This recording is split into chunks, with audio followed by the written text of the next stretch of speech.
নজর রাখবো পরবর্তী সংবাদে।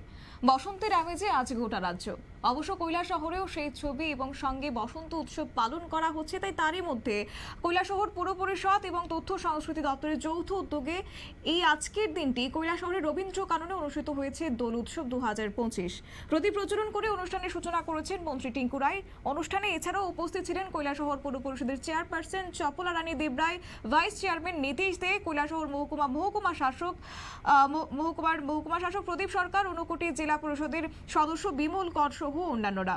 অবশ্য রবীন্দ্র কানন অনুষ্ঠানের শুরুর পূর্বে শহরের এক বর্ণাঢ্য র্যালি অনুষ্ঠিত হয়েছে। র্যালিটি শহরের ঊনকোটি কলাক্ষেত্র প্রাঙ্গণ থেকে শুরু করে শহরে বিভিন্ন রাজপথ পরিক্রমা করে রবীন্দ্র কাননে এসে দোল উৎসবে মিলিত হয়েছে।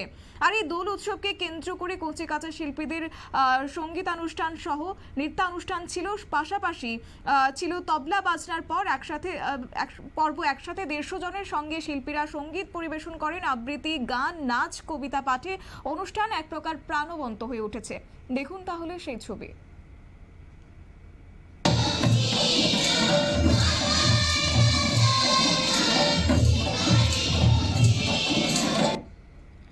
আপনারা দেখলেন এবং 150 জন একসঙ্গে তবলা বাজিয়েছেন। অবশ্য বলা যায় যে সুরে সুরে মাতোয়ারা আজকে বসন্তের উৎসব। যদিও এই বিষয়কে কেন্দ্র করে মন্ত্রী টিঙ্কু রায় কি বলেছেন শুনুন। শহর ঊনকোটি কলাক্ষেত্রে একটা নাটক উৎসবে সামিল হয়েছিলাম। সেখানে আমি বলেছি যে আমরা প্রতিনিয়ত আগরতলা রবীন্দ্র ভবন 2 নম্বর হলে বিভিন্ন নাটকের উৎসবে যাই।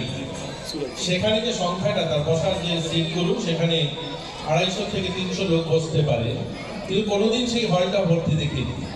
কিন্তু কৈলাসহরে কালকে আমরা ঊনকোটি কলাক্ষেত্রে উপস্থিত হয়ে সেখানে প্রায় 300 দর্শক সেখানে মঞ্চে উপস্থিত ছিল। তো তাতে প্রমাণ করে কৈলাসহর সাংস্কৃতিক শহর। এছাড়াও আপনারা শুনলে খুশি হবেন, সিকিমে কয়েকদিন আগেই এই মার্চের 17 থেকে 20 তারিখ সেখানে একটা যুব উৎসব অনুষ্ঠিত হয় এবং আমরা কৈলাসহর থেকে শিশু নিকেতন স্কুল থেকে যে টিমটা যায় সেখানে তারা 2য় স্থান অর্জন করে সেখানে নাটকে।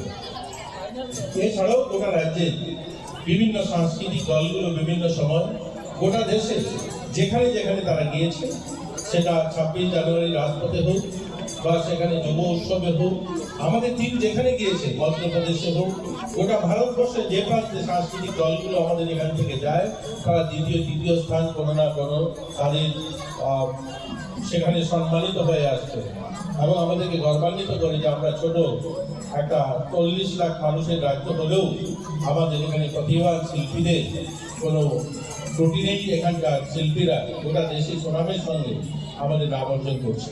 যাই হোক, আজকের এই শুভ সন্ধ্যায় আমাকে আপনাদের এই সুন্দর বসন্ত উৎসবে, রঙের উৎসবে আমাকে আমন্ত্রণ জানিয়েছেন। আমি আপনাদের সঙ্গে এই আনন্দ উৎসবে সামিল হতে পেরে আমিও গর্বান্বিত বোধ করছি।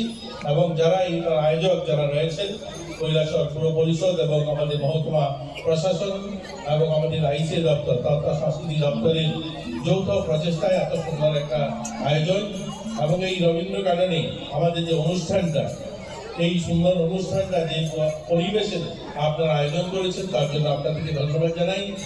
এখানে বসন্ত উৎসব এবং এই রঙের উৎসব আমাদেরকে একটা বার্তা দেয়, যে খুশির বার্তা। আগামী দিন আরো সুন্দর একটা মুগ্ধ পরিবেশে আমরা যেটা পাই। এখানে যারা উপস্থিত আছেন আপনাদের কাছেও আমি অনুরোধ করবো এবং আমাদের আধিকারিকগণ যারা আছেন সকলকে, যে আমরা এই রবীন্দ্র গার্ডেনটাকে যেন আরো সুন্দর করে সাজিয়ে তুলি। আগামী বছর যখন এই ধরনের বসন্ত উৎসব হবে, নতুন পরিবেশে, নতুন মনোমুগ্ধকর পরিবেশে যেন আমরা অনুষ্ঠানটা করতে পারি, তার জন্য আমাদের যেন প্রয়াস থাকে এবং আমরা সকলে মিলে প্রয়াস করবো এটাকে আরো সুন্দর সাজিয়ে তোলা। এবং আমাদের এখানকার ছোট ছোট যারা ছেলেমেয়েরা এই সাংস্কৃতিক আঙিনায় নিজেদেরকে। আপনারা শুনলেন মন্ত্রী টিঙ্কু রায়ের বক্তব্য। তবে আজকে এই বসন্তের অনুষ্ঠান শুধুমাত্র কবিতা, গান কিংবা নাচের মধ্যেই সীমাবদ্ধ ছিল না। সেই সঙ্গে অনুষ্ঠান চলাকালীন শিল্পী কপিল কান্তি দাস তিনি লালন ফকিরের ছবি আঁকেন এবং বিশ্বজিৎ রাজকুমার রবীন্দ্রনাথের ছবি আঁকেন।